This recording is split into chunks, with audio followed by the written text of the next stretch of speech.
An M4a1 here from the brand WODCUR. The only other blaster I've shown from that brand so far has been a Scorpion submachine gun, with the little drum magazine so far. So this is their M4a1. I'll put a link in the description, of course, to the Amazon listing, as the brand and seller may be listed different. But this is what comes to you. Okay, so I do like that they have a nice box. I mean, you do notice that a lot of these gel blaster companies don't spend that much on the packaging, and the packaging, to me, can really make a difference. It does seem like the better quality blasters, have come in better packaging a lot. So inside their plastic clamshell, everything fits in there nicely. It's just crinkly and loud. So that's why I take everything out. And just of note, the optic is underneath the clamshell. So if you do order this blaster and you have trouble finding it, that's where it is. So looking at the front of the box here, they're saying 280 FPS. I know that we're not going to hit 280 FPS on average. Most of these manufacturers are putting up there like that number is kind of the high, the best FPS they got with it, with their testing. And also, when it comes to chronographs and testing gel blasters, different variances from weather to altitude to type of gel ball can all matter. So I would say that 280 FPS isn't necessarily wrong. It's just in all the perfect conditions. So I think we're going to probably be more likely on average in that, 230 FPS for average, right? So highs are probably going to maybe hit 250. But again, that's just what I'm guessing. Maybe I'll be proven wrong. 80 feet does seem right. That's about what I'd see with this type of blaster and what I've seen before. 11 shots per second, that's probably correct too.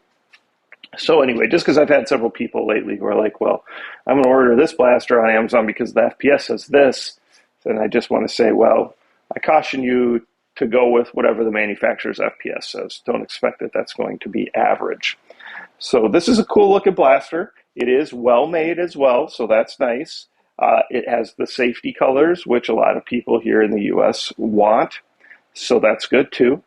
So we'll check it out, kind of put it together while we talk about it. Of course, they give you the safety glasses. I don't spend much time on those anymore. Just make sure you wear some sort of eye protection, right? Here's your battery. It's a 1200 mAh, 7.4 volt battery. It's the two plug connection, which we see on pretty much every M4a1. Your JST2 pin for your blaster, and then that little 3-hole or 3-pin connection to charge.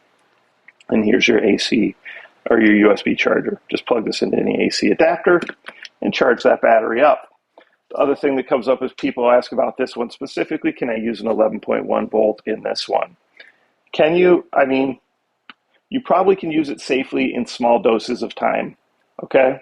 But if this is your primary blaster, you're going to be using it when you're out actually playing against other people, you're using it for, a couple hours, I think you'll end up hurting it. I don't think it'll manage. So if you decide to do that at your own risk. And just know that you may end up, shredding those gears inside. Now, you certainly can buy replacement metal gears for this, and then you should have no issue with that. But just know that to do so at your own risk.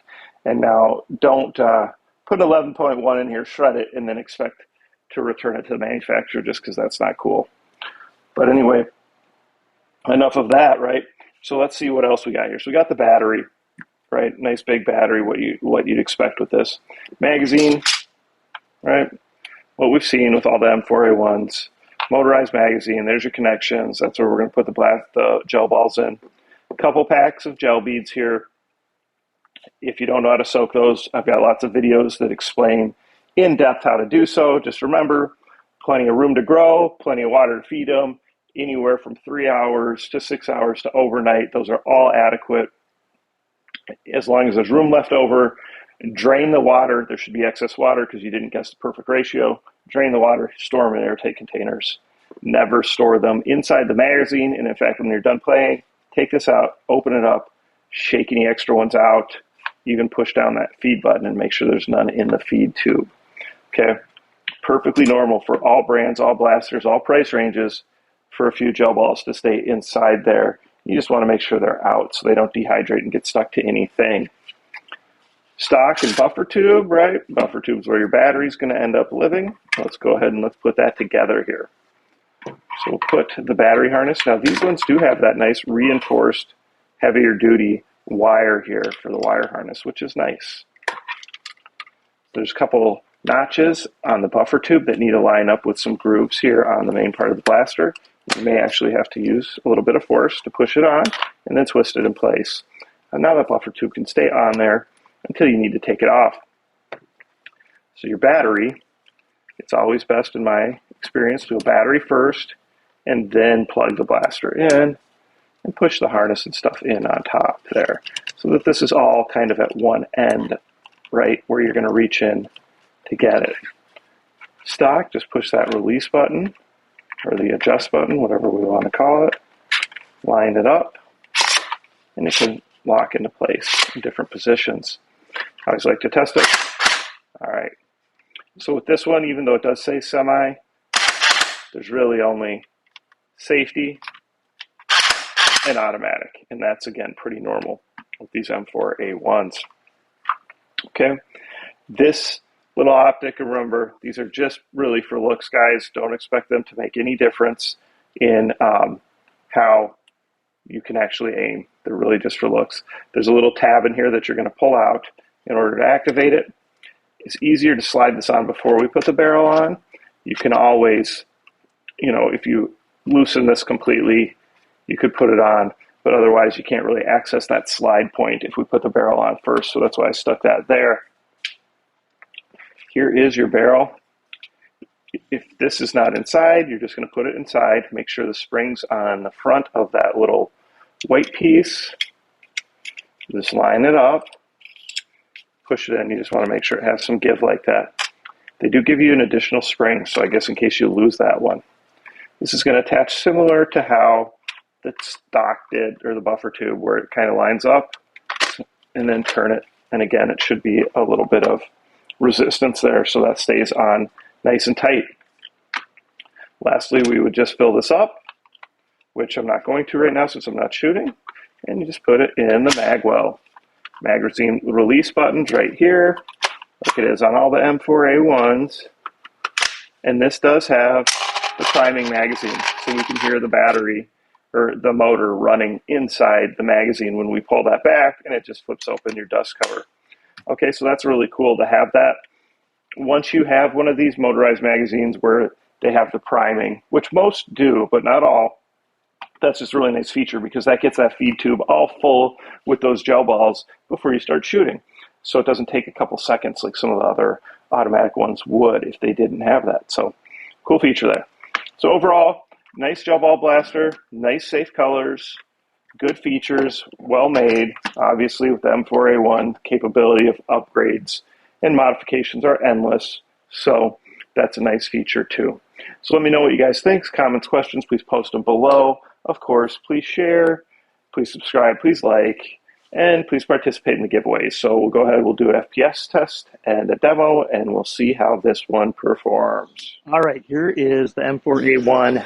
I showed you the box on there. It's labeled as WODCUR, W-O-D-C-U-R. However, the brand on Amazon probably says something different, so just check my link in the description.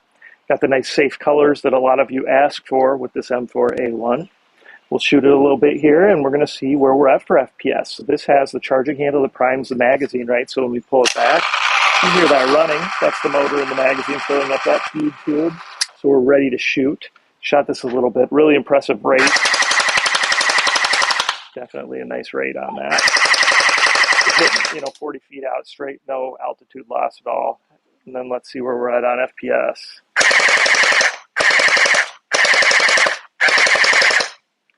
Say probably on average around 210. Now this is just with standard gel balls that came with it. I always like to show that first. If I try a little hardened gel ball, I think you probably get a little better FPS. You probably can get into the 220s on average. So pretty good, kind of where I expected it to be for average FPS, right? They're sure you're going to probably hit highs of 250. I don't think that's unreasonable to think of at all. So comments, questions, please post them below. And of course, please like, subscribe, share with your friends, and participate in all the giveaways.